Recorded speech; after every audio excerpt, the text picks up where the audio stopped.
வணக்கம். இந்த வீடியோவில் எலக்ட்ரோமேட்டிக் இண்டக்ஷன் அண்டு ஆல்டர்னேட்டிங் கரண்ட், மின்காந்த தூண்டலும் மாறுதிசை மின்னோட்டம், அந்த லெசன் தான் பார்க்க போகிறோம். இதில் எம்சிக்யூ ஆல்ரெடி நம்ம வந்து ஒரு 10 கொஸ்டின்ஸ் பார்த்துருக்கோம். போன வீடியோவில் 10 கொஸ்டின்ஸ் சால்வ் பண்ணியாச்சு. மீதி உள்ள கொஸ்டின்ஸ் வந்து இப்போ பார்க்கலாம். வழக்கம் போல் இந்த கொஸ்டின்ஸ்க்கான லிங்க் வந்து பிடிஎஃப் லிங்க்கு டிஸ்கிரிப்ஷனில் இருக்குது. அதை பார்த்து நீங்கள் டவுன்லோட் பண்ணிக்கிட்டு கொஸ்டினை கையில் வச்சுட்டு வீடியோ பார்த்தா புரியும். ஓகே, இப்போது நம்ம லாஸ்ட் வீடியோவில் சொல்லியிருந்தோம் டிரான்ஸ்ஃபார்மர் கொஸ்டின், 9th கொஸ்டின் வந்து டிரான்ஸ்ஃபார்மர் சம்மந்தப்பட்ட கொஸ்டின் அப்படின்னு பார்த்தோம். அதுக்கு முன்னாடி டிரான்ஸ்ஃபார்மரை பற்றி கொஞ்சம் அதோட பேஸ் தெரிஞ்சுக்கிட்டு அதுக்கப்புறம் ப்ராப்ளம் சால்வ் பண்ணணும்னு சொன்னேன். ஸோ அந்த அடிப்படையில் இப்போ டிரான்ஸ்ஃபார்மர்னால் என்ன, அதில் நம்ம தெரிஞ்சிக்க வேண்டியது என்ன, நீட் பேஸ்டாக ஓகே பேசிக்கான விஷயங்கள் என்னங்கிறத பார்த்துட்டு அதுக்கப்புறம் அந்த கொஸ்டின் வந்து சால்வ் பண்ணலாம். இப்போ டிரான்ஸ்ஃபார்மர் அப்படிங்கிறது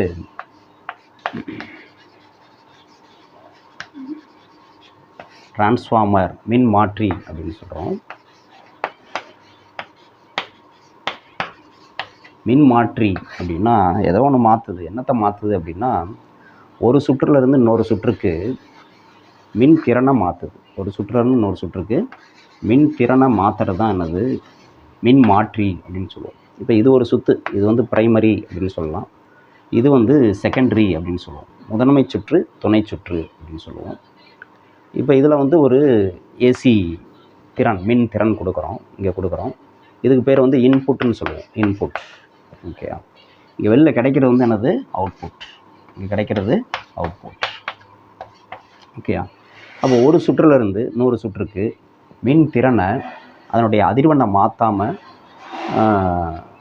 பரிமாற்றம் செய்யக்கூடிய ஒரு கருவி தான் நமக்கு வந்து என்ன சொல்கிறோம், மின் மாற்றி அப்படின்னு சொல்கிறோம். ஒரு சுற்றுலேருந்து இன்னொரு சுற்றுக்கு மின் திறனை பரிமாற்றம் செய்யுது. Okay, right. இப்போ அந்த பரிமாற்றம் செய்கிறப்ப வந்து என்ன மாறுபாடு இருக்கும், எதையுமே மாற்றாமல் அப்படியே அதிர்வெண் மாறாது. நம்ம ஏன்னா இங்கே வந்து இந்த மின் மாற்றி வந்து ஏசியில் மட்டும்தான் ஒர்க் பண்ணும். ஏசினா என்னது, ஆல்டர்னேட்டிங் கரண்ட், மாறுதிசை மின்னோட்டத்தில் மட்டும்தான் ஒர்க் பண்ணோம் அப்படிங்கிறத தெரிஞ்சுக்கணும். மின்மாற்றி மாறுதிசை மின்னோட்டத்தில் மட்டும்தான் ஒர்க் பண்ணும். இது ரொம்ப முக்கியமான பாயிண்ட். ஏன் அப்படின்னா இந்த மின்மாற்றியோட அடிப்படையான தத்துவம் என்ன அப்படின்னா மியூச்சுவல் இண்டக்ஷன். இதெல்லாம் கீ பாயிண்ட் மின்மாற்றி பற்றி நம்ம தெரிஞ்சிக்க வேண்டியது. அதாவது பரிமாற்று மின் தூண்டல். பரிமாற்று மின் தூண்டல்னால் என்னன்னு நம்மளுக்கு தெரியும். மியூச்சுவல் இண்டக்ஷன்னா ஒரு காயிலில் ஃப்ளோ ஆகக்கூடிய கரண்ட் வந்து சேஞ்ச் ஆகிறப்ப பக்கத்தில் இருக்கக்கூடிய காயிலில் இஎம்எஃப் இன்டியூஸ் ஆகும். அதுக்கு பேர் தான் நம்ம என்ன சொல்லுவோம், மியூச்சுவல் இண்டக்ஷன், பரிமாற்று மின் தூண்டல்னு சொல்கிறோம். ஒரு காயிலில் பாயக்கூடிய மின்னோட்டத்தில் மாற்றம் ஏற்படும் பொழுது பக்கத்தில் இருக்கக்கூடிய கம்பிச்சுருளில் மின்னியக்கு விசை தூண்டப்படுறதுக்கு பேர் தான் என்னது, பரிமாற்று மின் தூண்டல் அப்படின்னு சொல்கிறோம். சரி, ஸோ அப்போ மின்னோட்டம் மாறணும்னா அது வந்து மாறுதிசை மின்னோட்டத்தை இங்கே செலுத்தினா தான் நம்மளுக்கு என்ன ஆகும், மின்னோட்டம் மாறும். அப்போ அதோடு தொடர்புடைய காந்த பாயம், மேக்னெட்டிக் ஃப்ளக்ஸ் சேஞ்ச் ஆகும். அப்போ இஎம்எஃப் இன்டியூஸ் ஆகும். ஓகே, மாறுதிசை மின்னோட்டத்தில் என்னது, மின்னோட்டத்தினுடைய மதிப்பு மாறும், திசை மாறும். அப்போ அதோடு தொடர்புடைய இந்த கம்பிச்சுருளில் பாயக்கூடிய மின்னோட்டத்தினுடைய மதிப்பு மாறுறப்ப காந்த பாயம் மாறும். காந்த பாயம் மாறுறப்ப என்னாகும், மின்னியக்கு விசை தூண்டப்படும். இதுதான் அடிப்படையான தத்துவம். சரி, இப்போ இங்கே ஒரு குறிப்பிட்ட வோல்டேஜில் நம்ம வந்து இப்போ திறன்னா நம்ம என்ன சொன்னோம், திறன்னா மின் அழுத்தம் அண்டு மின்னோட்டம் ரெண்டினுடைய பெருக்கல் பலன் தான் திறன் சொல்கிறோம், மின் திறன். Electric power is the product of voltage and current. இப்போ இங்கே இன்புட் பவர்னால் என்ன அப்படின்னா VP into IP. Input power அப்படிங்கிறது விபி இன்ட்டு ஐபி. ஓகே, இப்போ இந்த கம்பிச்சுருள் பார்த்திங்கன்னா முதன்மை சுருள், துணை சுருள் சொல்கிறோம்ல, அதில் வந்து 2 சுற்றுகள் இருக்குல்ல, 2 சுற்றுகளையும் சுற்றுகளுடைய எண்ணிக்கை வந்து சமமாக இருக்காது. இதில் வந்து சுற்றுகளுடைய எண்ணிக்கை வந்து பார்த்திங்கன்னா என்பி அப்படின்னு சொல்கிறோம். இதில் சுற்றுகளுடைய எண்ணிக்கை வந்து பார்த்திங்கன்னா என்எஸ். இதை விட இது வந்து அதிகமாக இருக்கலாம், அல்லது இதை விட இது வந்து கம்மியாக இருக்கலாம். ஓகே, இதை விட இது அதிகமாக இருந்ததுன்னா அது வந்து ஏற்று மின்மாற்றின்னு சொல்கிறோம், ஸ்டெப் அப் டிரான்ஸ்ஃபார்மர்னு சொல்கிறோம். என்பியை விட என்எஸ் கம்மியாக இருந்ததுன்னா அது வந்து ஸ்டெப் டவுன் டிரான்ஸ்ஃபார்மர், இறக்கு மின்மாற்றி அப்படின்னு சொல்கிறோம். ஓகே, இப்போ என்னது என்பி, அதாவது என்எஸ் இஸ் கிரேட்டர் தான் என்பியாக இருந்ததுன்னா அது வந்து என்னது, ஸ்டெப் அப் டிரான்ஸ்ஃபார்மர். ஞாபகம் வச்சுக்கணும், ஸ்டெப் அப் அதாவது ஏற்று மின்மாற்றி.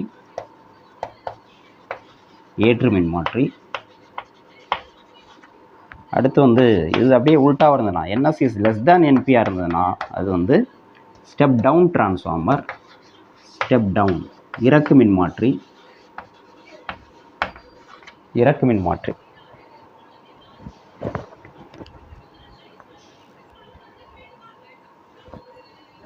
அப்போ ஏற்று மின்மாற்றினா என்ன, இறக்கு மின்மாற்றினா என்ன, அது ரெண்டுக்கும் உள்ள டிஃப்ரென்ஸ் வந்து பேசிக்கான டிஃப்ரென்ஸ் வந்து இதுதான். இது ஏன் ஏற்று மின்மாற்றின்னு சொல்கிறோம், இறக்கு மின்மாற்றின்னு சொல்கிறாங்கலாம் இப்போ பார்ப்போம்.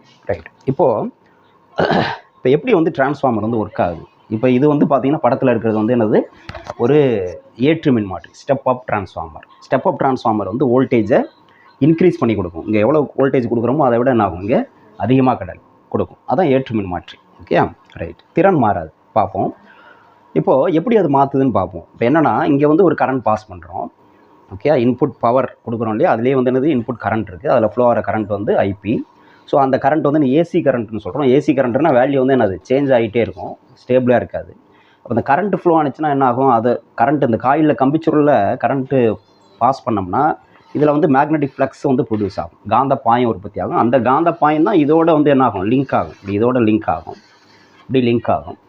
இப்போ என்ன ஆகும், அந்த காந்த பாயம் மாறுது. அந்த ஒரு சுற்று எடுத்துக்கிட்டோம் அப்படின்னா, நல்லா நீங்கள் ஒரு சுற்று எடுத்துக்கிட்டோம் அப்படின்னா, அந்த ஒரு சுற்றினுடைய பரப்பு இப்படி இருக்குது, அது வழியாக காந்தப்புல கோடுகள் போகுது. இந்த காந்தப்புல கோடுகளுடைய எண்ணிக்கை வந்து மாறும். ஏன் மாறுது அப்படின்னா, இதில் பாயக்கூடிய மின்னோட்டத்தினுடைய அளவு மாறும். மின்னோட்டத்தினுடைய அளவு மாறுச்சுன்னா காந்த பாயம் மாறும். அப்போ மின்னியக்கு விசை தூண்டப்படும். அதானே நமக்கு வந்து ஃபார்முலா, ஃபாரடே விதி, எப்சிலான் = d∅/dt. ஓகே, காந்த பாயம் மாறுது, எவ்வளோ நேரத்தில் மாறுது, காந்த பாயம் மாறும் வீதம் தான் மின்னியக்கு விசை, தூண்டப்படும் மின்னியக்கு விசை. இந்த rate of change of magnetic flux linked with coil is equal to என்னது, இன்டியூஸ்டு இஎம்எஃப். அதுதான். ஸோ அப்போ இந்த ஒரு சுற்றில் எவ்வளோ இஎம்எஃப் இன்டியூஸ் ஆகும் அப்படின்னா இந்த இது. Okay, epsilon = -d∅/dt. இது வந்து என்னது, பிரைமரியில் ஒரு சுற்றில் எவ்வளோ இன்டியூஸ் ஆகும் அப்படிங்கிறது. ஓகேயா, இப்போ இது வந்து ஒரு சுற்று இருக்குது. இது மாதிரி எத்தனை சுற்று இருக்குது அப்படின்னா, நமக்கு வந்து என்பி சுற்றுகள் இருக்குது. அப்போ டோட்டலாக எவ்வளோ வோல்டேஜ் இங்கே இன்டியூஸ் ஆகுது, அதுதான் வந்து விபின்னு சொல்கிறோம். அப்போ விபி = என்னென்னா, இந்த எப்சிலான் பி இன்ட்டு என்பின்னு சொல்லலாம். Epsilon P into NP. Okay, இந்த நெகட்டிவ் சைனுங்கிறது ஆப்போஸ் பண்ணதுங்கிறதுக்காக தான் நம்ம சொல்கிறோம், அதை எடுத்துடலாம். அப்போ விபி என்னது, d∅p/dt இன்ட்டு என்பின்னு சொல்லலாம். ஓகே, இது அப்படியே இருக்கட்டும்.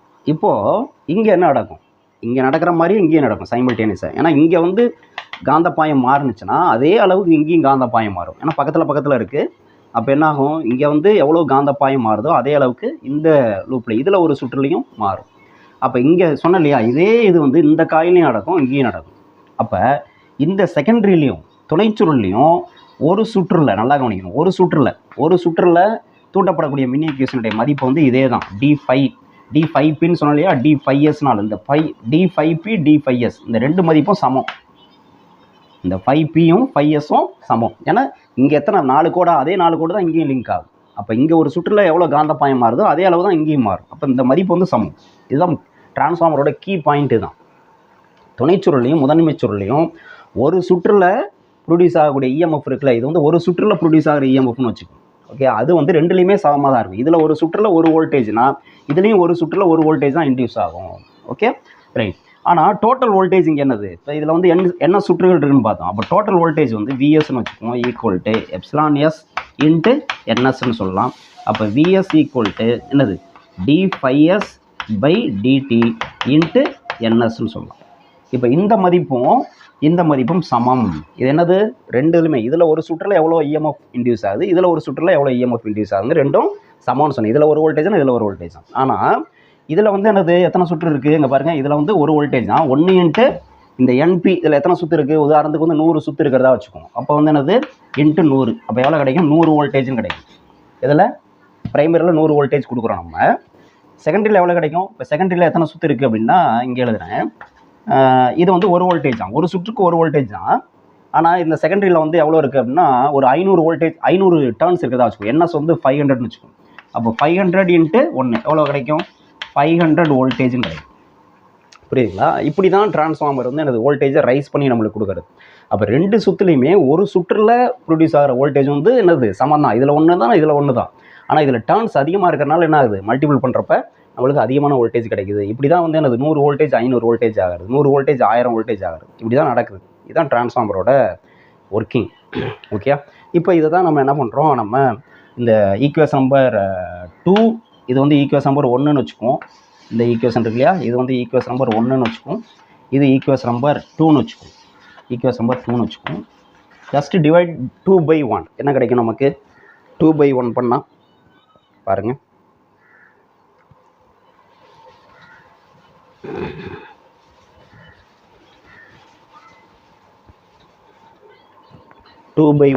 ஈக்குவேஷன் நம்பர் 2/1 பண்ணால் என்ன கிடைக்கும்? VS/VP இல்லையா, left hand side VS/VP equal to, இது ரெண்டும் சமம்னு சொன்னேன். இந்த டேர்மும் சமம்னு சொன்னேன். ஒரு வோல்டேஜ் எக்ஸாம்பிள். அப்போ அது ரெண்டும் கேன்சல் ஆகிரும். மீதி என்ன இருக்கும்? NS/NPன்னு கிடைக்கும். NS/NP இப்படி கிடைக்கும். இப்படி ஒரு ஈக்குவேஷன் கிடைக்கும். ரொம்ப ரொம்ப முக்கியமான ஒரு ஈக்குவேஷன் NS/NP இல்லையா. இதுதான் டிரான்ஸ்ஃபார்மர் ரேஷியோ அப்படின்னு சொல்லுவாங்க. டர்ன்ஸ் ரேஷியோன்னு சொல்லுவோம். NS/NP equal to VS/VP. இங்கே எஸ்னா இங்கே எஸ் தான் வரும், Pனா P தான் வரும். ஞாபகம் வச்சுக்கோங்க. ஓகே, ஸோ இதை வச்சு தான் நம்ம என்ன சொல்கிறோம், ஸ்டெப் அப் டிரான்ஸ்ஃபார்மர்னா ஏற்று மின்மாற்றினா என்னது, NS வந்து NPயை விட அதிகமாக இருக்குன்னு சொன்னோம். அப்போ வோல்டேஜ் வந்து ஆட்டோமேட்டிக் இங்கே வந்து 1000 டர்ன்ஸு, இங்கே வந்து 100 டர்ன்ஸ்னால் என்ன ஆகும்? 100/1000 10ன்னு கிடைக்கும். அப்போ இதை விட இது வந்து என்னது மதிப்பு அதிகம்னா கண்டிப்பாக இது ரெண்டும் டைரக்ட்லி ப்ரொபோஷனல். VPயை விட VS அதிகமாக இருக்கும் இல்லையா.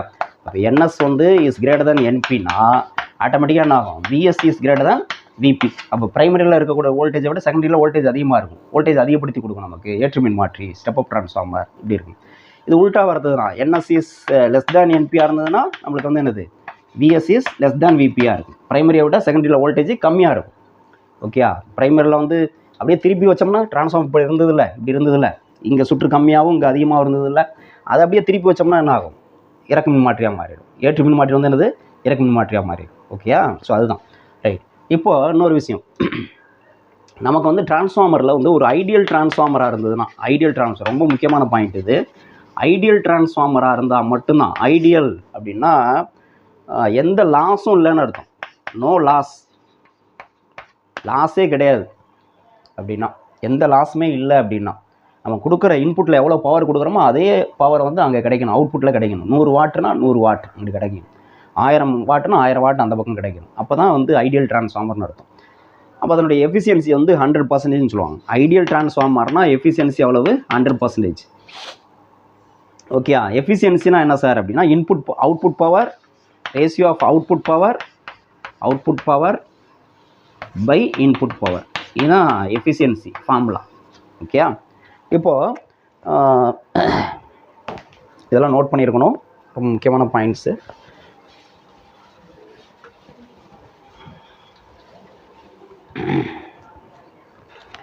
இப்போது அவுட்புட் பவர்னால் என்ன அப்படின்னா, பவர்னால் என்ன சொன்னோம், அதாவது வெளியீடு திறன் பை உள்ளீடு திறன். வெளியீடு திறன் பை உள்ளீடு திறன். ஓகே, வெளியீடு திறன் பை உள்ளீடு திறன். என்னது வெளியீடு திறன் formula? VS × IS, secondary voltage secondary current, by உள்ளீடு திறன் என்னது? VP × IP இல்லையா, இன்புட் வோல்டேஜ் இன்புட் கரண்ட். இதுதான் ரைட். இப்போ எஃபிஷியன்சி 100% அப்படின்னா என்ன அர்த்தம் அப்படின்னா, இந்த ரேஷியோ வந்து நம்பரில் சொன்னால் 1ல் சொல்லலாம். இந்த ரேஷியோ பர்சன்டேஜில் சொன்னால் 100, நம்பரில் சொன்னால் என்னது 1ன்னு சொல்லலாம். அப்போ இந்த அந்த ஈட்டா தான் எஃபிஷியன்சி 1ன்னு சொல்லலாம். அப்போ VS × IS by VP × IP. இது வந்து எதுக்கு? ஐடியல் டிரான்ஸ்ஃபார்மர், ஒரு லட்சிய மின்மாற்றின்னு சொல்லுவோம், எந்த குறைபாடும் இல்லாதுன்னு அர்த்தம். அப்போ இதை இங்கே கிராஸ் மல்டிபிள் பண்ணால் என்ன கிடைக்கும்? VP × IP equal to VS × ISன்னு சொல்கிறேன். இது வந்து எதுக்கு இந்த ஈக்குவேஷன் பொருந்தும்? ஐடியல் டிரான்ஸ்ஃபார்மருக்கு தான் பொருந்தும், எல்லாத்துக்கும் பொருந்தாது. ஓகே, இப்போ இதிலேருந்து நம்ம என்ன எழுதலாம்னா, இந்த VS பை பாருங்கள், VS ஒரு பக்கம் வச்சுருக்கேன், இந்த VP அந்த பக்கம் கொண்டு போகிறேன். அப்போ டிவிஷனில் வரும். VS by VP equal to என்ன வரும்? இந்த பக்கம் என்ன இருக்குது? IP இருக்குது. அந்த IS இந்த பக்கம் வந்தோன்னா டிவிஷனில் வரும். ஓகே, இப்படி ஒரு ஈக்குவேஷன் கிடைக்கும். இந்த ஈக்குவேஷன் இந்த ஈக்குவேஷன் டிஃப்ரென்ஸ் பார்க்கணும். இங்கே வந்து எஸ்னா எஸ், Pனா P, ஒரே நியூமரேட்டர்லேயே வரும். எஸ் வந்து நியூமரேட்டரில் வரும், P டினாமினேட்டர் வரும். இங்கே மாறி வரும். இங்கே எஸ்னா இங்கே P வரும், இங்கே Pனா இங்கே எஸ் வரும், மாறி வரும். ரொம்ப முக்கியமான ஈக்குவேஷன். அப்போ இதிலேருந்து என்ன தெரியுதுன்னா, கரண்ட்டும் வோல்டேஜும் இன்வெர்ஸ்லி ப்ரொபோஷனல் தெரியுது. அதாவது கரண்ட் அண்ட் வோல்டேஜ் வந்து என்னது? Inversely proportional. கரண்ட் இன்க்ரீஸ் ஆகுதுன்னா வோல்டேஜ் டிக்ரீஸ் ஆகுது, கரண்ட் டிக்ரீஸ் ஆகுதுன்னா வோல்டேஜ் இன்க்ரீஸ் ஆகுது. அப்போ ஒரு டிரான்ஸ்ஃபார்மர் வந்து வோல்டேஜ் இன்க்ரீஸ் பண்ணி கொடுக்குதுன்னா, செகண்டரியில் வோல்டேஜ் இன்க்ரீஸ் ஆகுதுன்னா அங்கே கரண்ட் வந்து என்னது டிக்ரீஸ் ஆகுதுன்னு அர்த்தம். வோல்டேஜ் டிக்ரீஸ் பண்ணுதுன்னா கரண்ட் வந்து என்னது இன்க்ரீஸ் ஆகுதுன்னு அர்த்தம் அப்படிங்கிறத தெரிஞ்சுக்கணும்.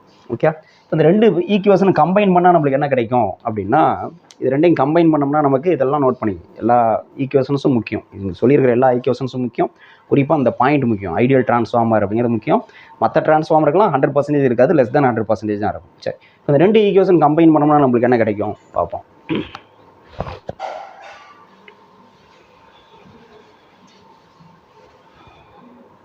என்ன கிடைக்கும்?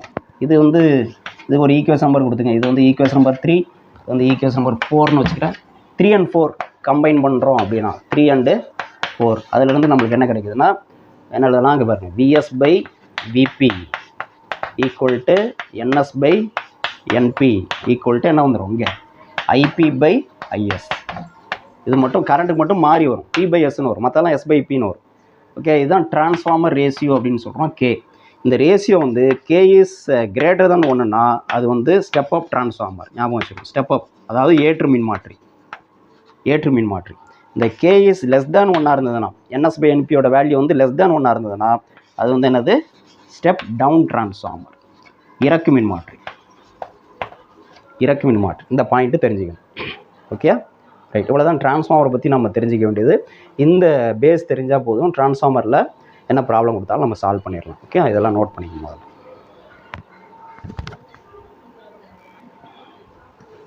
இப்போ இந்த 9th கொஸ்டின் பார்ப்போம்.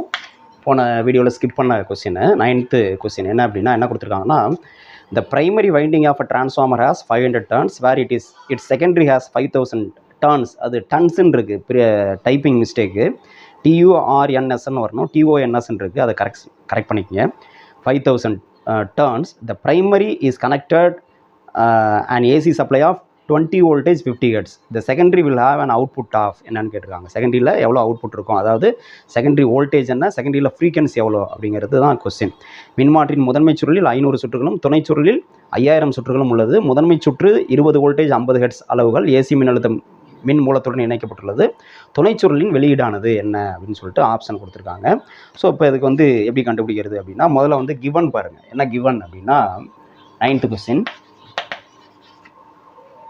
NP வந்து 500ன்னு சொல்லியிருக்காங்க. Number of turns in primary, முதன்மை சுற்றுல வந்து சுற்றுகளுடைய எண்ணிக்கை 500. துணைச்சுருளில் சுற்றுகளுடைய எண்ணிக்கை number of turns in secondary வந்து 5000. அடுத்து விபி வந்து அவங்களே கொடுத்துட்டாங்க. ப்ரைமரியில் வோல்டேஜ் வந்து 20 வோல்டேஜ்னு கொடுத்துருக்காங்க. ஃப்ரீக்வன்சி இன் ப்ரைமரி, ஃப்ரீக்வன்சி நியூ சிம்பிள் போடுறோம் 50 Hz. ஓகே, இப்போ வந்து என்ன கேட்குறாங்கன்னா விஎஸ் என்ன, நியூஎஸ் என்ன, செகண்டரியில் வோல்டேஜ் என்ன, செகண்டரியில் ஃப்ரீக்வன்சி என்ன அப்படின்னு. ஃப்ரீக்வன்சினா என்னது, number of waves per second. இப்போதில் ஒரு செகண்டுக்கு எத்தனை வேவ்ஸ் ப்ரொடியூஸ் ஆகுது, அதுதான் ஃப்ரீக்வன்சின்னு சொல்கிறோம். அது வந்து இன்புட்டில் 50 Hz, நம்ம வீட்டுக்கு வரதும் வந்து 50 Hz ஃப்ரீக்வன்சி உள்ள ஏசி தான். ஓகே ரைட், இப்போ இந்த ஃப்ரீக்வன்சியை பொறுத்தவரையிலையும் மாறாது. நம்ம டிரான்ஸ்ஃபார்மரோட ஒர்க்கிங் படிக்கிறப்ப என்ன சொன்னோம், டெஃபினேஷன் சொல்கிறப்ப என்ன சொன்னோம், அதிர்வெண்ணை மாற்றாமல் என்ன பண்ணோம், ஒரு சுற்றுலேருந்து இன்னொரு சுற்றுக்கு மின் திறனை பரிமாற்றம் செய்யுது அப்படின்னு சொன்னோம். அப்போ அதிர்வெண்ணை வந்து மாறாது. அப்போ நியூஎஸும் என்னது 50 Hz தான், இது வந்து தெரியுது. அப்போ நம்மளுக்கு கொடுத்துருக்கிற ஆப்ஷன்ஸில் வந்து பார்த்தீங்கன்னா 50 Hz உள்ளது வந்து பார்த்தீங்கன்னா 3 இருக்குது, 3 இல்லை 2 தான் இருக்குது. அதாவது 3rd ஆப்ஷனும் 4th ஆப்ஷனும், அதில் எது வருது அப்படின்னு பார்க்கணும். இப்போ வந்து என்ன சொல்லியிருக்காங்கன்னா, முதன்மை சுற்றில் வந்து 500 சுற்று, சரி முதன்மை சுருள் ப்ரைமரியில் 500, துணை சுருளில் 5000 சொல்லியிருக்காங்க. அப்போ கண்டிப்பாக வோல்டேஜ் வந்து என்ன ஆகணும், நல்லா பாருங்கள். ப்ரைமரியில் வந்து 500, செகண்டரியில் 5000னா இது வந்து ஸ்டெப் அப் டிரான்ஸ்ஃபார்மர் இல்லையா. ஸ்டெப் அப் டிரான்ஸ்ஃபார்மர்னால் வோல்டேஜ் வந்து கண்டிப்பாக என்ன ஆகும், VSCS கிரேட்டர் தென் VPயாக தான் இருக்கணும் இல்லையா. அப்போ ப்ரைமரியில் வந்து 20 வோல்டேஜ்னா செகண்டரியில் வந்து என்னது இதை விட அதிகமாக தான் இருக்கணும். அப்படி பார்த்தீங்கன்னா 3rd 4th ஆப்ஷனில் 3rd ஆப்ஷனில் வந்து 2 வோல்டேஜ்னு கொடுத்துருக்கு. 2 வோல்டேஜ் இருக்கிறதுக்கு வாய்ப்பே கிடையாது. 2 வோல்டேஜ் வந்து லெஸ் தான், இதை விட கம்மியாக இருக்கும்ல. அப்போ இது கிடையாது. அப்போ இன்னொரு ஆப்ஷன் பார்த்தீங்கன்னா 200 வோல்டேஜ் இருக்குது, 200 வோல்டேஜ். இப்படி பார்த்தோன்னே கூட நம்ம ஆன்சர் கண்டுபிடிக்கலாம். ஏன்னா 50 Hzங்கிறது கன்ஃபார்ம் இல்லையா.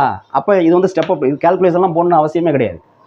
கொடுத்துருக்க ஆப்ஷனை வச்சே கண்டுபிடிக்கிறோம் பாருங்கள் எப்படின்ட்டு. ஓகே, ஏன்னா மீதி 2 ஆப்ஷன் வந்து என்னது 50 Hz இல்லை, 500 Hz 5 Hz இருக்குது. அப்போ கண்டிப்பாக அது கிடையாது.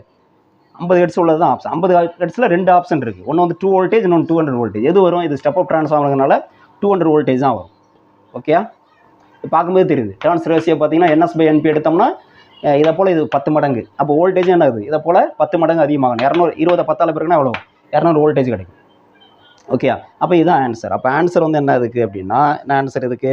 Answer D. Answer D. இப்படி பார்த்தோன்னே கண்டுபிடிக்க தெரியணும். நிறைய கொஸ்டின்ஸ் அந்த மாதிரி இருக்கும்.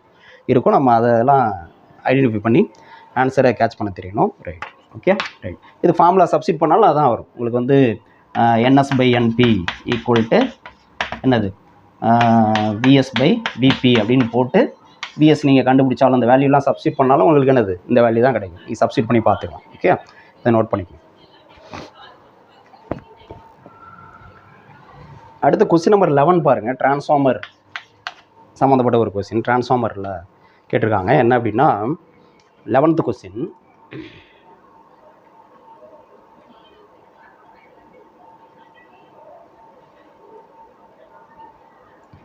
Turns ratio of a step up transformer is 1:25. Turns ரேஷியோன்னு சொல்லியிருக்காங்க. அதாவது சுற்றுகளுடைய விகிதம். Turns ratio 1:25. டர்ன்ஸ் ரேஷியோ வந்து 1:25ன்னு சொல்லியிருக்காங்க. If current in load coil is 2 ampere, then the current in the primary coil will be. அதாவது கரண்ட் இன் லோடு காயில் அப்படின்னா நமக்கு வந்து பாருங்கள், ஏற்று மின்மாற்றியில் சுற்றுகளின் விகிதம் 1:25. பளு சுருளில் மின்னோட்டம், பளு சுருள்னா செகண்டரின்னு அர்த்தம். அதில் மின்னோட்டம் வந்து என்னது 2 ஆம்பியர் எனில் முதன்மை சுருளில் மின்னோட்டம் என்ன அப்படின்னு கேட்டிருக்காங்க. இப்போ வந்து கொடுத்துருக்கிறது என்ன அப்படின்னா டர்ன்ஸ் ரேஷியோ 1:25. லோடு கரண்ட்டுன்னு சொல்லியிருக்காங்க. லோடு கரண்ட் அப்படின்னா பளு மின்னோட்டம். பளு அப்படின்னா லோடு வந்து எதில் கனெக்ட் பண்ணுறோம் அப்படின்னா, லோடுங்கிறது ஏதோ ஒரு கருவி செகண்டரியில் நம்ம கனெக்ட் பண்ணுவோம். அது பல்பாக இருக்கலாம், இல்லை வந்து வேறு ஏதாவது ஒரு மெஷினாக இருக்கலாம், எலக்ட்ரிக்கல் மெஷினாக இருக்கலாம். அதுதான் வந்து லோடு. அது வந்து என்னென்னா அதில் ஃப்ளோ ஆகிற கரண்ட்டு, அதாவது செகண்டரியில் ஃப்ளோ ஆகிற கரண்ட் வந்து 2 ஆம்பியர்னு கொடுத்துட்டாங்க. இப்போ நமக்கு வந்து ஐபி கேட்குறாங்க. ப்ரைமரியில் எவ்வளோ கரண்ட்டு, முதன்மை சுருளில் எவ்வளோ மின்னோட்டம் அப்படின்னு கேட்குறாங்க. இப்போ நமக்கு ஃபார்முலா என்னது? நம்ம என்ன படித்தோம்? NS/NP ஈக்குவல் டு என்ன சொன்னோம்? IP/ISன்னு சொன்னோம் இல்லையா? IP மாறி வரும்னு சொன்னோம். எஸ்னா அங்கே P, IP/IS இதுதான். இப்போ இந்த இடத்துல முக்கியம் என்னென்னா டர்ன்ஸ் ரேஷியோ வந்து கரெக்டாக நம்ம வந்து போடணும். என்ன டர்ன்ஸ் ரேஷியோ என்ன கரெக்டாக போடணும்னா, டர்ன்ஸ் ரேஷியோனா நம்ம என்ன சொல்லுவோம்? வழக்கமாக NS/NPன்னு சொல்லுவோம். ஓகே, ஆனால் இங்கே வந்து என்ன சொல்லியிருக்காங்கன்னா, நல்லா கவனிங்க, இந்த பாயிண்ட் தான் முக்கியம். டர்ன்ஸ் ரேஷியோ அப்படின்னா NS/NPன்னு சொல்லுவோம் வழக்கமாக நம்ம. ஆனால் இங்கே என்ன சொல்லியிருக்காங்க? ஏற்று மின்மாற்றின்னு அவங்களே கொஸ்டினில் சொல்லிட்டாங்க. ஏற்று மின்மாற்றின்னு சொல்லியாச்சு. ஸ்டெப் அப் டிரான்ஸ்ஃபார்மர்னு சொல்லிட்டாங்க. அந்த வேர்டு வந்து முக்கியம். ஏற்று மின்மாற்றி அப்படின்னு சொல்லியாச்சு. Step up transformer. அப்போ ஸ்டெப் அப் டிரான்ஸ்ஃபார்மர்னால் கண்டிப்பாக வந்து என்னது? NS இஸ் கிரேட்டர் தேன் NPயாக இருக்கணும். அப்போ NS/NP வந்து என்னவாக இருக்கணும் பாருங்கள். NS வந்து 1:25. ஏன்னா NS தான் 25 இருக்கணும், NP வந்து என்னது 1 இருக்கணும். ஓகே, அப்போ NS/NP தெரியுதா? இதை வச்சு தான் நம்ம கண்டுபிடிக்கணும். சும்மா வந்து NS/NP ஈக்குவல் டு 1/25ன்னு போடக்கூடாது. அது வந்து ஸ்டெப் டவுன் டிரான்ஸ்ஃபார்மராக இருந்ததுனா தான். ஓகே, இப்போ இங்கே சொல்லியிருக்கிறது ஸ்டெப் அப்னு கொடுத்துருக்காங்க. அதனால் NS/NP என்ன வரணும்? இந்த ரேஷியோ அப்படியே போடக்கூடாது. NS/NP ஈக்குவல் டு என்ன பண்ணணும்? 1/25ன்னு போடக்கூடாது. ஏன்னா ஸ்டெப் அப் டிரான்ஸ்ஃபார்மரில் NSோட வேல்யூ தான் அதிகமாக இருக்கும் இல்லையா? அப்போ 25/1ன்னு போடணும். இதுதான் கீ பாயிண்ட். இதை கரெக்டாக பண்ணல அப்படின்னா தப்பாயிடும். ஸோ இப்போ சப்ஸ்டிட் பண்ணுங்கள். என்ன வரும்? இந்த ஃபார்முலா கொண்டு வாங்க. என்னது? 25/1 ஈக்குவல் டு IP தான் கண்டுபிடிக்கணும். IP/IS வந்து கொடுத்துருக்காங்க 2 ஆம்பியர். டிரான்ஸ்மிட்டர் பண்ணால் IP ஈக்குவல் டு எவ்வளோ கிடைக்குது? 50 ஆம்பியர். ஓகே, ஸோ இந்த பாயிண்ட் வந்து முக்கியம். அதை நோட் பண்ணிக்கணும்.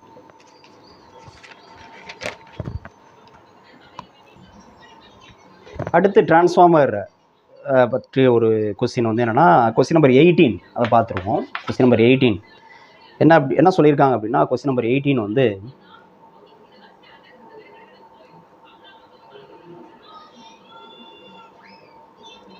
the primary and secondary coils of a transformer have 50 and 1500 turns respectively.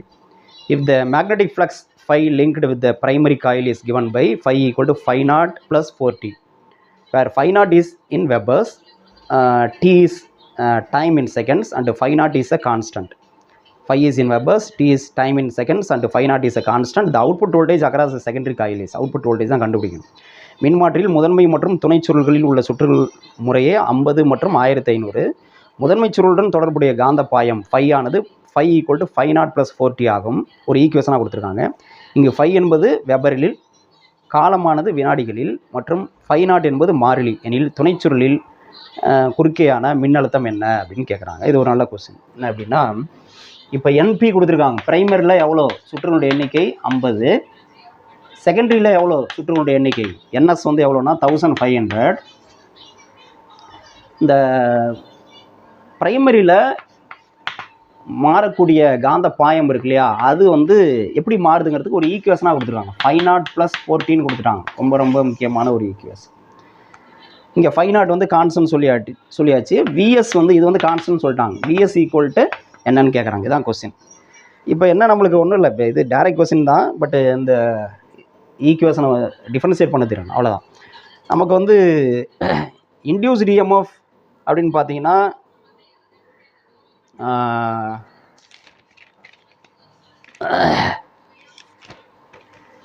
ப்ரைமரியில் எவ்வளோ வோல்டேஜ்னு முதல்ல கண்டுபிடிக்க தெரியும். ப்ரைமரியில் மாறக்கூடிய காந்த பாயம் மேக்னெட்டிக் ஃப்ளக்ஸுக்கான ஈக்குவேஷன் கொடுத்துருக்காங்க. இதை வச்சு நம்ம ப்ரைமரியில் எவ்வளோ வோல்டேஜ்னு கண்டுபிடிக்கணும். ப்ரைமரியில் வோல்டேஜ் ஈக்குவல் டு என்னது, equal to epsilon P equal to என்னது மைனஸ் d∅p/dt இதுதானே. அப்போ இது என்ன வரும் பாருங்கள், இந்த நெகட்டிவ் சைன்கிறது டைரக்ட் ஆப்போஸ் பண்ணுதுங்கிறதுக்காக அதை எடுத்துடலாம்.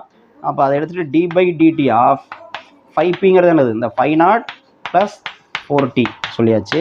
இதை டிஃபரன்ஷியேட் பண்ணுங்கள். phi நாட்டுங்கிறது கான்ஸ்டன்ட் டிஃபரன்ஷியேட் பண்ணால் என்ன ஆயிரும், 0 ஆயிரும்.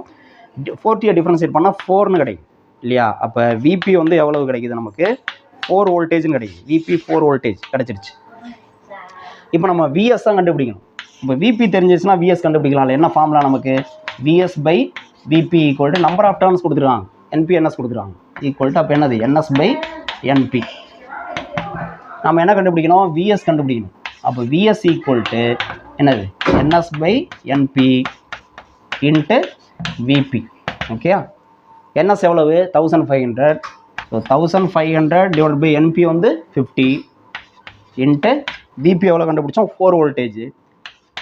எவ்வளோ வரும் பாருங்கள், இது வந்து 00. இதில் எத்தனை இது இருக்குது, 30 இருக்கா, 30 4 120. அப்போ 120 வோல்டேஜ். விஎஸ் வந்து எவ்வளவு 120 வோல்டேஜ். 120 வோல்டேஜ் ஆப்ஷன் இருக்கா அப்படின்னா நமக்கு வந்து ஆப்ஷன் சி. ஆன்சர் வந்து இதுக்கு வந்து சி. ஓகே, ஸோ இப்போ இந்த இதுதான் தெரியணும். விபி கண்டுபிடிக்கணும் அப்படிங்கிறது தெரியணும். அது டிஃபரன்ஷியேட் பண்ணி கண்டுபிடிக்கணும். அது தெரிஞ்சினா போதும், மற்றது ஆஸ் யூஸ்வல் நோட் பண்ணிங்க.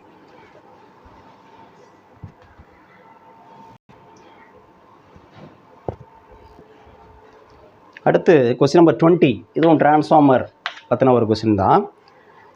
கொஸ்டின் நம்பர் 20 என்ன சொல்லியிருக்காங்கன்னா,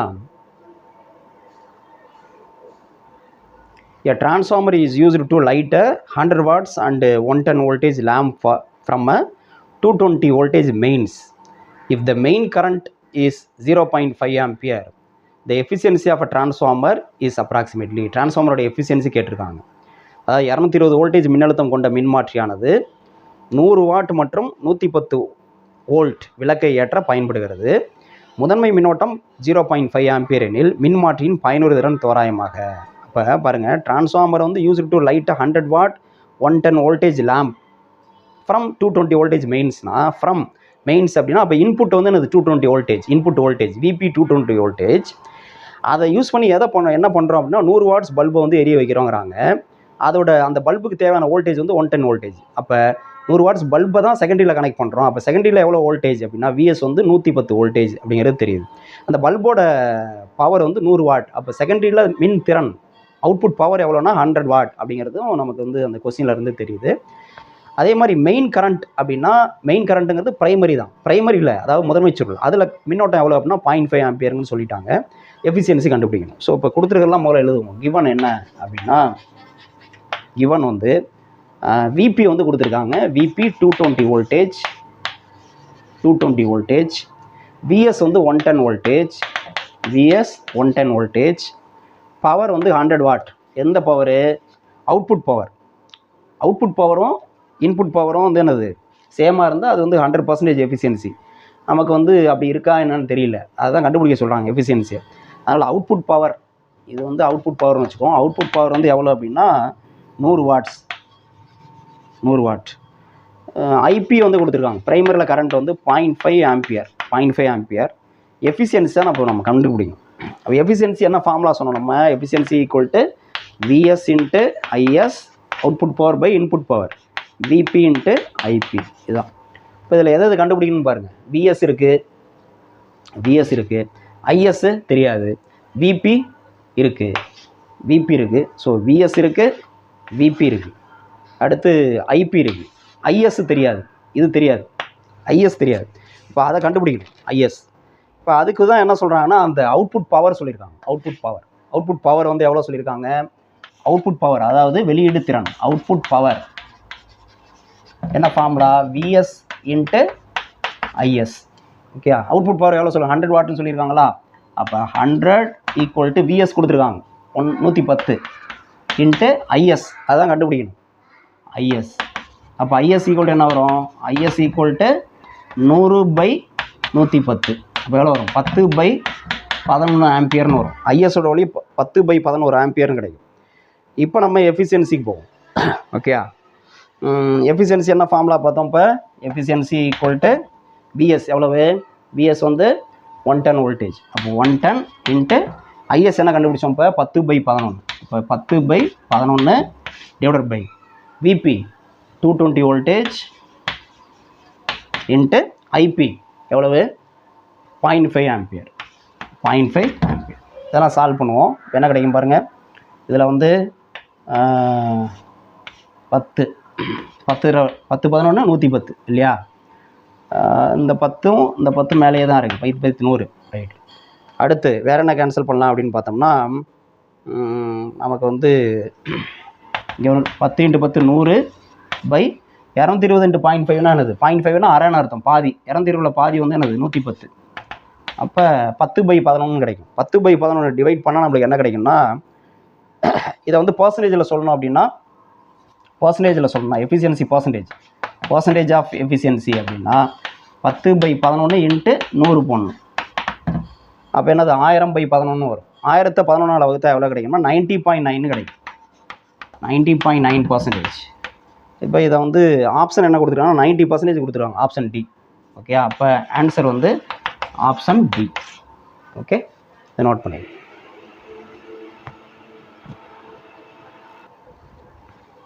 இப்போ கொஸ்டின் நம்பர் 12 பார்ப்போம். கொஸ்டின் நம்பர் 12 என்ன அப்படின்னா, a capacitor of capacity C and reactance X, if the capacitance and frequency becomes double, then the reactance will be அப்படின்னு கேட்குறாங்க. கெப்பாசிட்டிவ் ரியாக்டன்ஸ் சம்மந்தப்பட்ட கொஸ்டின். சி மின்தேக்கு திறனும் எக்ஸ் மின்மறுப்பும் கொண்ட மின்தேக்கியின் அதிர்வெண் மற்றும் மின்தேக்கு திறன் இரட்டிப்பானால் அதனுடைய மின்மறுப்பு என்ன ஆகும் அப்படின்னு சொல்கிறாங்க. இப்போ என்ன கொடுத்துருக்காங்கன்னா, கெப்பாசிட்டன்ஸ் ஆரம்பத்தில் கெப்பாசிட்டன்ஸ் வந்து என்னது? மின்தேக்கு திறன். கெப்பாசிட்டன்ஸ் வந்து சி, மின்தேக்கு திறன் வந்து சி. ஓகேயா?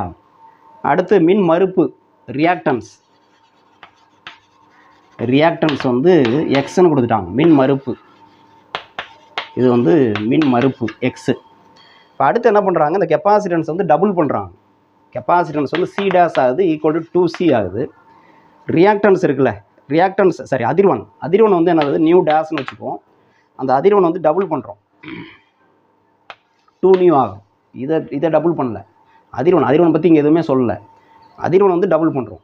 எது? கெப்பாசிட்டன்ஸும் ஃப்ரீக்வன்சியும் டபுள் பண்ணுறோம். மின் தேக்குத்திறனும் அதிர்வெண்ணையும் டபுள் பண்ணுறோம். அப்போ ரியாக்டன்ஸ் என்ன ஆகும்? எக்ஸ் டேஸ் என்ன ஆகுன்னு கேட்குறாங்க. இதான் கொஸ்டின். இப்போ ஃபார்முலா நமக்கு என்ன அப்படின்னு பார்க்கணும். பேசிக் ஃபார்முலா என்ன அப்படின்னா, reactance, capacitive reactance XE equal to 1/C omega. இதான் வந்து ஃபார்முலா.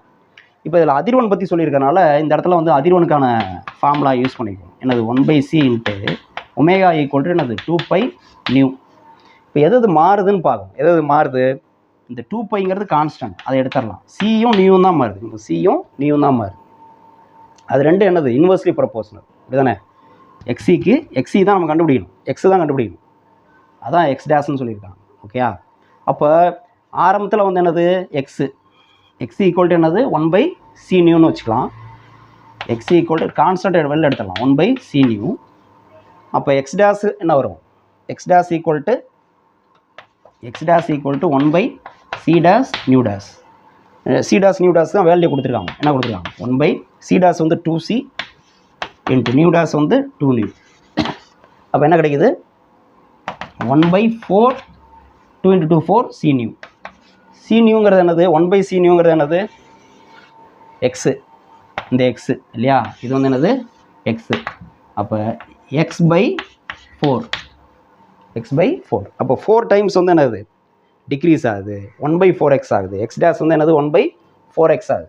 எக்ஸ் பை 4ன்னு சொன்னாலும் சரி 1 பை 4x சரி 1 பை 4xல் என்ன ஆப்ஷன் கொடுத்துருக்காங்க? ஆப்ஷன் வந்து என்னென்னா option C x by 4 correct. X by 4 correct. இதான் எக்ஸ் பை 4 1 பை 4 இன்ட்டு எக்ஸ்ன்னு சொன்னாலும் சரி எக்ஸ் பை 4. ஸோ ஆன்சர் வந்து சி. Answer C. ஓகே, இதை நோட் பண்ணி.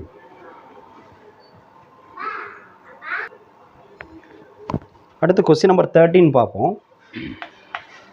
கொஸ்டின் நம்பர் 13 என்னென்னா, for a coil having L 2 milli Henry, அது வந்து 2 மில்லி ஹென்ரி. ஹெச் வந்து கேபிட்டலில் போடணும், ஸ்மாலில் போட்டிருக்காங்க, அதை மட்டும் சேஞ்ச் பண்ணிக்க. 2 மில்லி ஹென்ரி. எம் வந்து ஸ்மால் எம் தான், ஹெச் வந்து கேபிட்டல் ஹெச் போடணும். Current flow through it is I minus current flow through it is I. அது வந்து ஈக்குவல், அது வந்து ஏதோ மைனஸ் சைன் மாதிரி இருக்குது. ஐ ஈக்குவல் டு என்னென்னா டி ஸ்கொயர்ட் இ பவர் மைனஸ் டி. அதான் ஈக்குவேஷன். அந்த கரண்ட்டுக்கு அது வழியாக அந்த காயில் வழியாக போகக்கூடிய கரண்ட்டுக்கு ஒரு ஈக்குவேஷன் கொடுத்துருக்காங்க. I equal to T square E power minus T. Then the time at which EMF become 0. ஏன்னா காயில் போகக்கூடிய கரண்ட் வந்து அந்த ஈக்குவேஷன் படி என்னது மாறும். டி வேல்யூ மாறுச்சுன்னா ஏற்கனவே இது மாதிரிலாம் பார்த்துருக்கோம். டி வேல்யூ மாறுச்சுன்னா கரண்ட் மாறும். கரண்ட் மாறுதுன்னா என்ன ஆகும்? அங்கே இஎம்எஃப் இன்டியூஸ் ஆகும், மின்னியக்கு விசை தூண்டப்படும். அப்போ இவங்க என்ன கேட்குறாங்கன்னா, இஎம்எஃப் வந்து எப்போ 0 ஆகும்னு கேட்குறாங்க. இஎம்எஃப் மாறுதுன்னா என்ன ஆகும்? அது அதிகமாகும், 0க்கு வரும், அப்படி மாறிக்கிட்டே இருக்கும்ல. அப்போ எந்த டைமில், எவ்வளோ டைமில் இஎம்எஃப் வந்து 0க்கு வரும் அப்படின்னு கேட்குறாங்க. தன்மின் தூண்டல் எண் எல் ஈக்குவல் 2 மில்லி ஹென்றி கொண்ட ஒரு சுருளின் வழியே பாயும் மின்னோட்டம் I equal T square T power minus T எனில் எந்த நேரத்தில் அதன் மின்னியக்கு விசை சுழி ஆகும் அப்படிங்கிறதான் கொஸ்டின். இது ஒரு நல்ல கொஸ்டின். பாருங்கள், எல் வந்து எவ்வளோ கொடுத்துருக்காங்கன்னா 2 மில்லி ஹென்றி அப்படின்னு சொல்லியிருக்காங்க. 2 மில்லி ஹென்றி அப்படின்னு சொல்லியிருக்காங்க. அது வழியாக பாயக்கூடிய எல்லுன்னா கம்பிச்சுருள், நீண்ட வரிச்சுருள், அதனுடைய தன்மின் தூண்டல் எண் செல்ஃப் இண்டக்டன்ஸ்.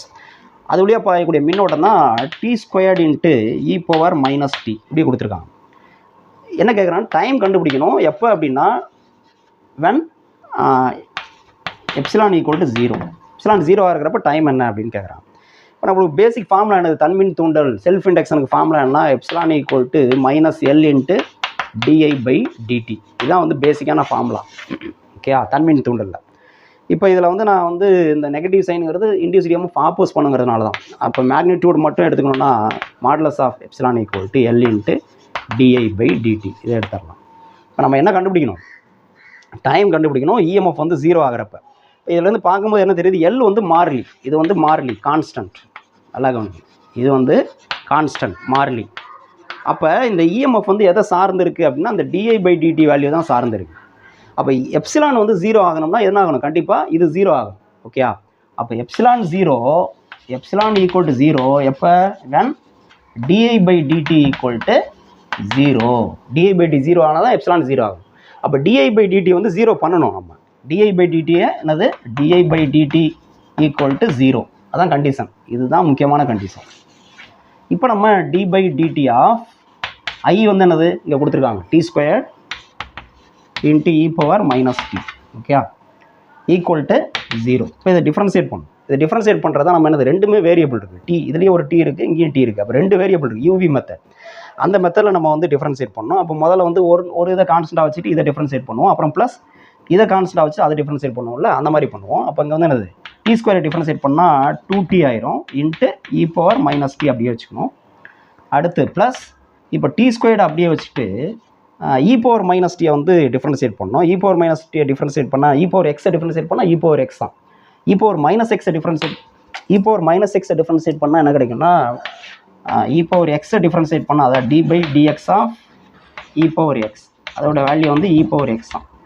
அதே d by dx of e power minus x differentiate பண்ணால் என்ன வரும்னா e power minus x into -1 வரும்.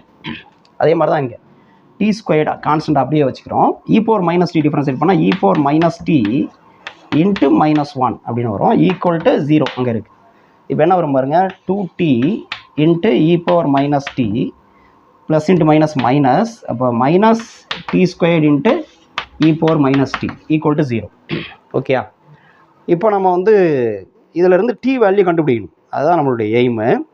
அப்போ டி வேல்யூ கண்டுபிடிக்கிறது இந்த மைனஸ் டேர்மை அந்த சைடு கொண்டு போவோம். அப்போ என்னாகும் 2t இன்ட்டு இ பவர் மைனஸ் டி ஈக்குவல் இந்த மைனஸ் டேர்மை அந்த பக்கம் கொண்டு போனால் டி ஸ்கொயர்டு இன்ட்டு இ பவர் மைனஸ் டின்னு ஆகிடும்.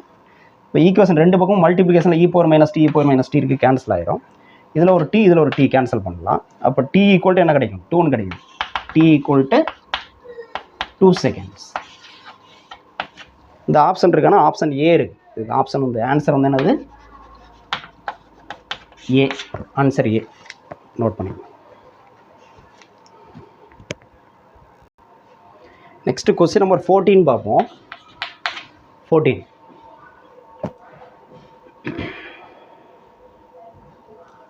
என்ன கொடுத்துருக்காங்கன்னா in a circuit LCR are connected in series with an alternating voltage source of frequency f, the current leads the voltage by 45 degree. அதுதான் கீவேர்டுங்க. current leads the voltage by 45 degree. current வந்து lead பண்ணுதுன்னு சொல்லியாச்சு. the value of C கெப்பாசிட்டன்ஸோட value கேட்குறான். F அதிர்வெண் கொண்ட மாறுதிசை மின்னழுத்தம் உள்ள எல்சிஆர் தொடர் இணைப்பு சுற்றில் மின்னோட்டம் மின்னழுத்தத்திற்கு 45 டிகிரி முந்தி உள்ளது. மின்னோட்டம் தான் முந்தி போகுது. எல்சியின் மதிப்பு என்ன அப்படின்னு கேட்குறாங்க. இது வந்து ஒரு எல்சிஆர் சுற்று. எல்சிஆர் உடைய தொடர் இணைப்பு எல்சிஆர் சீரிஸ் வரைக்கும் நம்ம படித்தோம். அதில் வந்து என்னென்னா கரண்ட் லீட்ஸ் த வோல்டேஜ். இதுதான் முக்கியமான கீவேர்டு இங்கே தான் கொஸ்டினில். கரண்ட் லீட்ஸ் த வோல்டேஜ் எவ்வளோ ஆங்கிள் அப்படின்னா 5 = 45 டிகிரி. கரண்ட்டு தான் லீட் பண்ணுது. அப்போ நல்லா கவனிக்கணும், உங்கள் கரண்ட் லீட் பண்ணுது அதாவது மின்னோட்டம் முந்தி செல்லுது. மின்னோட்டம் வந்து வோல்டேஜை விட முந்தி செல்லுது அப்படின்னா என்ன சொன்னோம்? ஐஸ்ன்னு சொன்னோம். ஞாபகம் இருக்கா? ஐஸ். கெப்பாசிட்டிவ் சர்க்யூட்டில் தான் என்னது கரண்ட் முன்னாடி இருக்கும், வோல்டேஜ் பின்னாடி இருக்கும். ஐஸ். அப்போ கெப்பாசிட்டிவ் சர்க்யூட்னா என்ன அர்த்தம்? எக்ஸியோட வேல்யூ தான் அதிகம்னு அர்த்தம். எக்ஸி இஸ் கிரேட்டர் தான் எக்ஸ்எல்னு அர்த்தம். ஓகேயா? அப்போ நம்ம வந்து இந்த tan பை கண்டுபிடிக்கிறப்ப எப்படி கண்டுபிடிப்போம் அப்படின்னா, tan பை ஃபார்முலா சொல்லுவோம்ல. என்ன சொல்லுவோம்? நம்ம வழக்கமாக என்ன சொல்லுவோம்? நம்ம தியரி படித்தப்போ என்ன பண்ணுவோம்னா, சர்க்யூட் வந்து ப்ரிடாமினென்ட்லி இண்டக்டிவ் அப்படின்னு சொல்லுவோம். அதாவது இண்டக்டார் வந்து டாமினேட் பண்ணுது, மின் தூண்டி வந்து அதனுடைய தாக்கம் அதிகமாக இருக்குது அப்படின்னு சொல்லிட்டு எக்ஸலோட மதிப்பு அதிகமாகவும் எக்ஸியோட மதிப்பு கம்மியாகவும் இப்படி சொல்லுவோம். எக்ஸல் மைனஸ் எக்ஸி பை ஆர்னு எழுதியிருக்கும். ஆனால் இங்கே வந்து என்னது கொடுத்துருக்கிறது? கரண்ட் லீட்ஸ் த வோல்டேஜ் அப்படின்னா அது வந்து கெப்பாசிட்டிவ் சர்க்யூட்னா எக்ஸி கிரேட்டராக இருக்கும். அப்போ இந்த இடத்துல என்னது எக்ஸி போடணும், இந்த இடத்துல எல் போடணும். மாற்றி போட்டிங்கன்னா தப்பான ஆன்சரை நீங்கள் வந்து சூஸ் பண்ணுவீங்க. ஓகே? இந்த இடம் முக்கியம். ரைட். ஸோ இந்த இடம் முக்கியம். இந்த மைனஸ் எக்ஸி மைனஸ் எக்ஸல்ங்கிறது முக்கியம். இப்போ நம்ம வேல்யூ சப்ஸ்டிட் பண்ணுங்கள். tan பை என்னது கொடுத்துருவாங்க? 45 டிகிரி. 45 degree tan 45. அடுத்து வந்து ஈக்குவல் டு tan 45. வேறு எதுவும் வேல்யூ கொடுக்கல. XC minus XL by R. tan 45ஓட வேல்யூ வந்து என்னது? நமக்கு வந்து 1. அப்போ 1 equal to XC minus XL by R. Cross multiple பண்ணால் நம்மளுக்கு என்ன கிடைக்கும்? R equal to XC minus எக்ஸ்எல்னு கிடைக்கும். நம்ம என்ன கண்டுபிடிக்கணும்? சி வேல்யூ கண்டுபிடிக்கணும் இல்லையா? அப்போ இங்கே பாருங்கள், ஆர் ஈக்குவல் டு எக்ஸிக்கு ஃபார்முலா 1/c ஒமேகா மைனஸ் எக்ஸ்எலுக்கு ஃபார்முலா எல் ஒமேகா. நம்ம வந்து என்ன கண்டுபிடிக்கணும்? சி வேல்யூ தான் கண்டுபிடிக்கணும். அப்போ அது மட்டும் ஒரு சைடு வந்துட்டு இது இந்த பக்கம் கொண்டு வந்தால் என்ன ஆகும்? இந்த மைனஸ் எல் ஒமேகா அந்த பண்ணால் ஆர் ப்ளஸ் எல் ஒமேகா அப்படி வந்துடும். 1/c ஒமேகா அப்படி வந்துடும். இப்போ நமக்கு வந்து இதில் இருந்து சி தானே கண்டுபிடிக்கணும். அப்போ வந்து 1/c ஈக்குவல் டு ஒமேகா அந்த பக்கம் வந்ததுன்னா மல்டிப்ளிகேஷனில் வரும். Omega into R plus L omega அப்படின்னு வந்துடும். ஓகே? அப்போ சி ஈக்குவல் டு என்ன வரும்? 1/c equal to this. அப்போ சி ஈக்குவல் டு என்னது? இதோட ரெசிப்ரோக்கல் இல்லையா? சி ஈக்குவல் டு என்னது? 1/ω into R plus L omega அப்படின்னு வரும். அப்போ இந்த மாதிரி ஆப்ஷன் இருக்கா அப்படின்னா இல்லை. அது என்னென்னா எஃப் 2πfல கொடுத்துருக்காங்க. இப்போ உனக்கு ஒமேகானா நம்மளுக்கு என்ன தெரியும்? ஃபார்முலா 2πfன்னு தெரியும்ல. இப்போ இதை சப்ஸ்டிட் பண்ணால் 1/ωவுக்கு பதிலாக ஒரு 2πf plus into R plus L அப்படியே இருக்கட்டும் இன்ட்டு ஒமேகாவுக்கு பதிலாக ஒரு 2πf இப்படி போடலாம். ஓகே? Equal to C. இப்படி ஒரு ஆப்ஷன் இருக்கா? C equal to 1/2πf into R plus 2 by f into L. இந்த மாதிரி ஒரு ஈக்குவேஷனுக்கான இருக்குது. என்னென்னா ஆன்சர் பி. ஸோ இதுக்கு ஆன்சர் என்னென்னா ஆன்சர் பி. இதுதான் சி வேல்யூ. நோட் பண்ணி.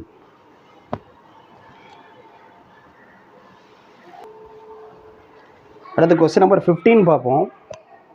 Question number 15.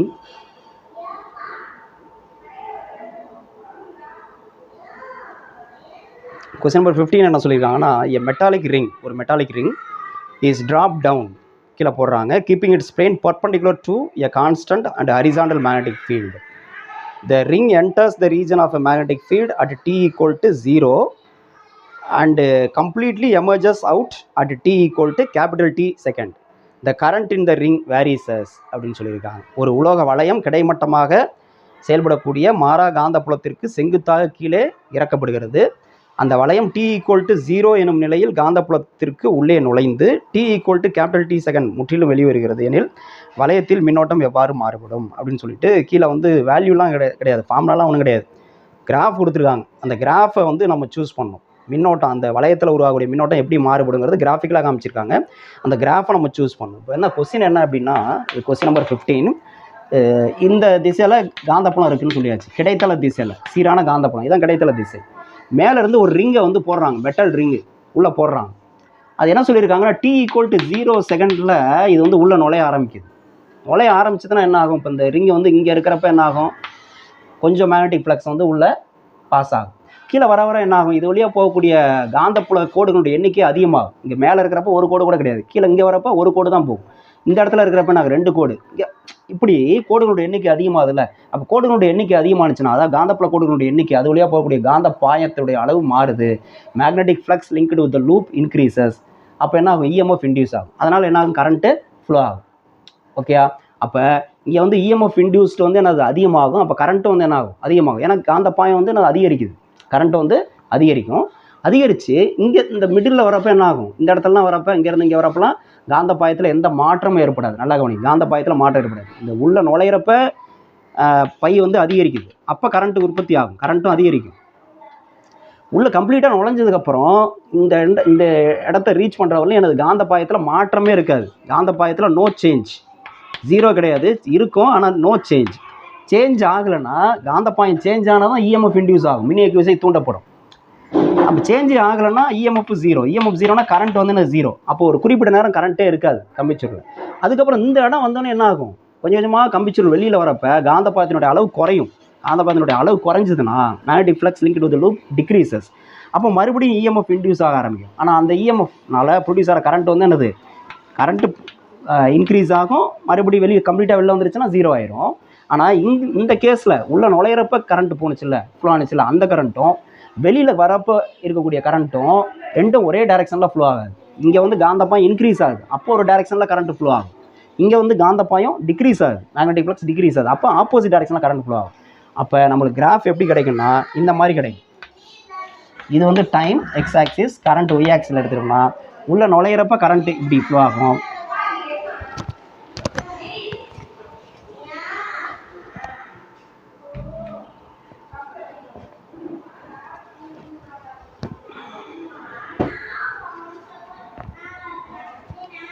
உள்ள நுழையிறப்ப கரண்ட் வந்து இந்த டைரெக்ஷன் பாசிட்டிவ் ஒய் ஆக்சிஸ், அந்த டைரெக்ஷனில் நம்ம வந்து இது பண்ணுறோம். வெளியில் வரப்போ கொஞ்சம் நேரம் கரண்ட்டே இருக்காது சொன்னேன் இல்லையா, அந்த ரீஜனுக்குள்ளே வரப்போ மேக்னெட்டிக் ஃப்ளக்ஸ்லாம் இருக்குது, ஆனால் நோ சேஞ்ச். நோ சேஞ்சுனா இஎம்எஃப் இன்டியூஸ் ஆகுது, கரண்ட் ப்ரொடியூஸ் ஆகுது. அப்போ கொஞ்சம் நேரம் கரண்ட் இருக்காது. அதுக்கப்புறம் என்ன ஆகும், வெளியில் வரப்போ கரண்ட் இன்டியூஸ் ஆகும், ஆப்போசிட் டைரெக்ஷன். ஸோ இந்த கம்ப்ளீட் டைம் தான் நம்ம என்ன சொல்கிறோம், டீன்னு சொல்கிறோம், டி செகண்ட்ஸ்னு சொல்கிறோம், 0 to t. ஸோ இந்த மாதிரி ஒரு கிராஃப் நம்மளுக்கு கிடைக்கும். இது வந்து ஆன்சர் பி, ஆன்சர் பி. இதை நோட் பண்ணிக்கணும்.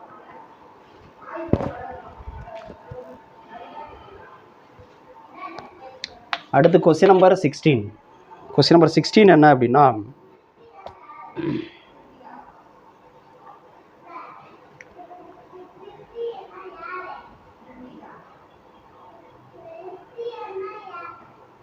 the core of a transformer is laminated because, அதாவது அந்த மின்மாற்றியினுடைய உள்ளகத்தை வந்து நம்ம என்ன பண்ணுறோம், லேமினேட் பண்ணுறோம்னு சொல்லுவோம். லேமினேட் பண்ணோம், அதுக்கு மேலே வந்து என்னது ஒரு பிளாஸ்டிக் கவர் வந்து போடுறோம் அப்படின்னு சொன்னால, அது எதுக்காக அப்படின்னா நம்ம ஆரம்பத்திலே சொல்லியிருக்கோம், எடி கரண்ட் சம்மந்தமாக அந்த கான்செப்ட்ஸ் வீடியோ பண்ணப்போ சொல்லியிருப்பேன், எடி கரண்ட்டை டிக்ரீஸ் பண்ணுறதுக்கு. அப்போ எடி கரண்ட்னால எனர்ஜி லாஸ் ஆகாமல் தடுக்கணும்னா நம்ம அந்த மாதிரி லேமினேட்டட் கோராக இது பண்ணணும். இது மாதிரி தின் ஷீட்ஸு அதை வந்து லேமினேட் பண்ணிடுவோம். ஒரு சீட்டுக்கு இன்னொரு சீட்டுக்கு இடையில கான்டாக்ட் இல்லாமல் நம்ம பண்ணிடுவோம். அப்போ இதுக்கு ஆன்சர் என்ன அப்படின்னா, energy losses due to eddy current may be minimised. அதான் ஆன்சர். எனர்ஜி லாஸஸ் வந்து டிக்ரீஸ் பண்ணுறதுக்கு தான் நம்ம வந்து அந்த தின் ஷீட் பாலித்தீன் ஷீட் வந்து கவர் பண்ணுறது அப்படிங்கிறது தான் இதுக்கு ஆன்சர். ஸோ ஆப்ஷன் வந்து என்னென்னா ஃபஸ்ட் ஆப்ஷன் வரும். கொஸ்டின் நம்பர் 16க்கு ஆன்சர் வந்து ஃபஸ்ட் ஆப்ஷன். மின்மாற்றியில் உள்ளகமானது காப்பீடு செய்ய காரணம் என்னென்னா ஆற்றல் இழப்பினால் சுழல் மின்னோட்டம் குறைக்கப்படும் அப்படிங்கிறது தான். ஸோ கொஸ்டின் நம்பர் 16க்கு ஆன்சர் வந்து ஏ அப்படிங்கிறத நோட் பண்ணிங்க. அடுத்து வந்து கொஸ்டின் நம்பர் 17 பார்ப்போம். கொஸ்டின் நம்பர் 17 என்னென்னா 2 coils of self inductance 2 mH and 8 mH are placed too close together that an effective flux in one coil is completely linked with the other coil. The mutual inductance between these two, அதாவது ரெண்டு கம்பிச்சுருள்கள், ஒன்று வந்து 2 mH தன்மின் தூண்டல் எண், இன்னொன்று வந்து 8 mH. ரெண்டு வந்து பக்கத்தில் வந்து நெருக்கமாக வைக்கணும். அதாவது ஒரு கம்பிச்சுருளுடைய காந்த பாயம் இன்னொரு கம்பிச்சுருளில் இணையிற மாதிரி வச்சோம்னா, இப்போ இந்த 2 சுருள் சேர்ந்த அமைப்பு இருக்குல்ல, அது வந்து பரிமாற்று மின் தூண்டலுக்கு உட்படும். அப்போ இந்த 2 சுருளுக்கும் பரிமாற்று தூண்டல் எண் மதிப்பு என்ன அப்படின்னு கேட்குறாங்க. இது ஒரு டைரக்ட் கொஸ்டின் தான். ஓகே, அப்போ 2 சுருள் இருக்குது. கொஸ்டின் நம்பர் 17 இப்படி ஒரு சுருள் இருக்குது. இதுக்கு வந்து L1, இது வந்து L2. ரெண்டினுடைய வேல்யூ கொடுத்துருக்காங்க. L1 வந்து 2 mH, L2 வந்து 8 mH. இப்போ வேல்யூ என்ன கேட்குறாங்கன்னா, எம் கேட்குறாங்க. Mutual inductance between these 2 coils என்ன ஃபார்முலானா, இது நம்ம கான்செப்ட்ஸ் இதில் வந்து சொல்லியிருக்க மாட்டோம், நோட் பண்ணிங்க. M = √L1 × L2 நோட் பண்ணிங்க. Okay, M = √L1 × L2. அவ்வளோதான். இது தெரிஞ்சுன்னா போதும், ஃபார்முலா தெரிஞ்சுன்னா சப்ஸ்டிட் பண்ண வேண்டியதான். √2 × ரெண்டுமே மில்லியில் தான் இருக்குது. சரி, அதுவும் போட்டுக்கோங்க. 10⁻³ × L2 வந்து 8 × 10⁻³ அப்போ என்ன கிடைக்கும்? 2 16. இப்போ 16 × 10⁻³ × -3 -6. ஸ்கொயர் ரூட் எடுத்தால் என்ன வரும்? 16 ஸ்கொயர் ரூட் எடுத்தால் 4, இது ஸ்கொயர் ரூட் எடுத்தால் 10⁻³ அப்போ 4 mH அப்படின்னு கிடைக்கும். இதுதான் மியூச்சுவல் இண்டக்டன்ஸ். ஓகே, அது என்ன ஆப்ஷன் என்னன்னு பாருங்கள். ஆப்ஷன் வந்து என்னென்னா 4 mH வந்து ஆப்ஷன் சி. இது வந்து ஆன்சர் வந்து ஆப்ஷன் சி. இதை நோட் பண்ணி. அடுத்து கொஸ்டின் நம்பர் 18 வந்து பார்த்தாச்சு. டிரான்ஸ்ஃபார்மர் சம்மந்தப்பட்ட கொஸ்டின் ஆல்ரெடி பார்த்தாச்சு. இப்போ வந்து 19 பார்ப்போம். கொஸ்டின் நம்பர் 19 வந்து பார்த்திங்கன்னா எல்சிஆர் சம்மந்தப்பட்ட கொஸ்டின். அது என்னென்னு பார்ப்போம். கொஸ்டின் நம்பர் 19 என்னென்னா, what is the value of inductance L for which the current is maximum in a series LCR circuit with C value 10 µF and omega 1000 per second சொல்லிட்டாங்க. Okay, C = 10 µF மற்றும் omega 1000 per second கொண்ட தொடர் LCR சுற்றில் மின் தூண்டியின் L எந்த மதிப்பிற்கு மின்னோட்டமானது பெருமமாகும் அப்படின்னு கேட்குறாங்க. இப்போ எல்சிஆர் சுற்றுன்னு சொல்லியாச்சு, சி வேல்யூ கொடுத்துருக்காங்க. அந்த எல்சிஆர் சுற்றில் சி மதிப்பு சொல்லிட்டாங்க, 10 µF சொல்லிட்டாங்க. அடுத்து அந்த சுற்றில் ஒமேகாவோட மதிப்பு சொல்லியிருக்காங்க. கோண அதிர்வெண் ஆங்குலர் ஃப்ரீக்வன்சி வந்து 1000 per second சொல்லியாச்சு. எல் கேட்குறாங்க. இந்த சுற்றில் இண்டக்டார் கனெக்ட் பண்ணியிருக்கோம்ல, மின் தூண்டி, அதோட எல் மதிப்பு தன்மின் தூண்டல் எண் செல்ஃப் இண்டக்டன்ஸ் வேல்யூ கண்டுபிடிக்கிறாங்க, கேட்குறாங்க. இப்போ கீவேர்டு இதில் என்ன அப்படின்னா கரண்ட் மேக்ஸிமம்னு சொல்லிட்டாங்களா. கரண்ட் வந்து மேக்ஸிமம் அப்படின்னு சொல்லியிருக்காங்க. கரண்ட்டு மேக்ஸிமம், மின்னோட்டம் வந்து பெரும மின்னோட்டம் அப்படின்னு சொல்கிறாங்க. பெரும மின்னோட்டம் எப்போ கிடைக்கும் அப்படிங்கிறது நம்மளுக்கு தெரியணும். எல்சிஆர் சுற்றில் பெரும மின்னோட்டம் எப்போ கிடைக்கும் அப்படின்னா ஒத்திசைவு நடந்தால் தான் கிடைக்கும். ஒத்திசைவு ரெசனன்ஸ் நடந்தால் தான் மின்னோட்டம் பெருமமாகும்னு ஏற்கனவே படிச்சிருக்கோம். சரியா? அப்போ நமக்கு வந்து என்னென்னா ஒத்திசைவு எப்போ நடக்கும்? XL = XCயாக இருக்கணும். நம்ம வந்து எல் வேல்யூ தான் கண்டுபிடிக்கணும். அப்போ ஒத்திசைவு கண்டிஷன் ஆனது XL = XC. இப்போ ஈக்குவேட் பண்ணுவோம், என்ன கிடைக்கும்?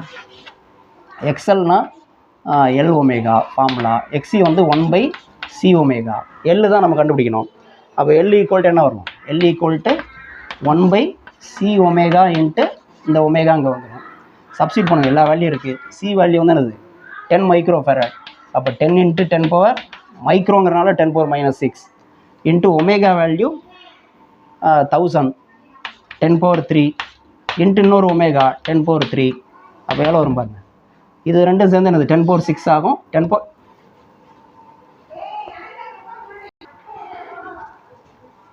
இப்போ சால்வ் பண்ணால் அந்த 10⁻⁶ இது கேன்சல் ஆகிடும். 1/10 வரும். 1/10 எவ்வளவு? 0.1 இல்லையா? 0.1. எல்லுக்கு யூனிட் வந்து ஹென்ரி. இப்போ ஆன்சர் வந்து 0.1 ஹென்ரி. ஆனால் இங்கே 0.1 ஹென்ரின்னு இல்லை, இதையே எப்படி கொடுத்துருக்காங்கன்னா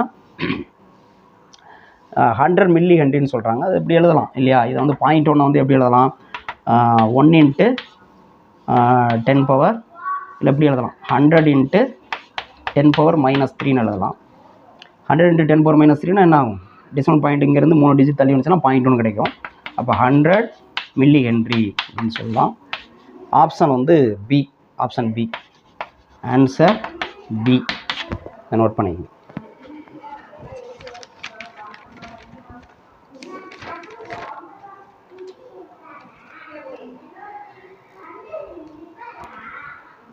ஸோ இது வரலையே இருக்கட்டும். 20th கொஸ்டின் பார்த்தாச்சு. ட்ரான்ஸ்ஃபார்மர் சம்மந்தப்பட்ட கொஸ்டின் பார்த்தாச்சு. மீதி கொஸ்டின்ஸ் வந்து அடுத்த வீடியோவில் பார்க்கலாம். Okay, thank you.